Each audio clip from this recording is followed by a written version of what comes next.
नैब तरमीमी act नाफिजुल अमल होने के बाद चेयरमैन के इख्तियारात में इजाफे का नोटिफिकेशन जारी कर दिया गया है। चेयरमैन नैब को केसेस और इन्वेस्टिगेशंस बंद करने का इख्तियार हासिल हो गया। नैब कानून के सेक्शन 5 के बरक्स बनने वाले तमाम करप्शन केसेस बंद कर दिए जाएंगे। तो खबर आपको दे रहे हैं, नैब तरमीमी एक्ट नाफिजुल अमल होने के बाद चेयरमैन के इख्तियारात में इजाफे का नोटिफिकेशन जारी कर दिया गया है। चेयरमैन नैब को केसेस और इन्वेस्टिगेशंस बंद करने का इख्तियार हासिल हो गया है। इस नोटिफिकेशन के बाद नैब कानून के सेक्शन 5 के बरक्स बनने वाले तमाम करप्शन केसेस बंद कर दिए जाएंगे। मजीद क्या तफसीलात हैं जानेंगे डॉन न्यूज के नुमाइंदे अब्दुल्ला मोहम्मद से। जी अब्दुल्ला बताएगा इस हवाले से।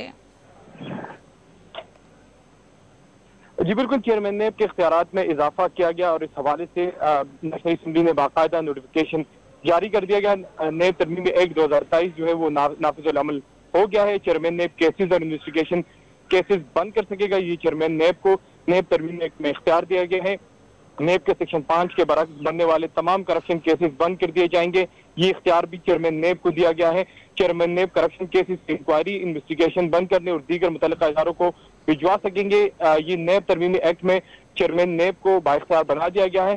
चेयरमैन नेब की अदम दस्तियाबी की सूरत में डिप्टी चेयरमैन को मुकम्मल इख्तियार हासिल हो गए कि वो बतौर कायम मकाम चेयरमैन नेब अपना किरदार अदा कर सके और तमाम जो इख्तियारात है वो उनके पास होंगे। अब चेयरमैन नेब जो है उनके पास ये इख्तियार इस तरमीमी एक्ट के तहत आया कि वो इन्वेस्टिगेशन केसेस और करप्शन के हवाले से केसेस न सिर्फ बंद कर सकते हैं बल्कि मुतल्लिका इदारों को भी भेज सकते हैं। जी, नोटिफिकेशन के मंदरजात से आगाह कर रहे थे अब्दुल्ला मोहम्मद, आप बहुत शुक्रिया आपका।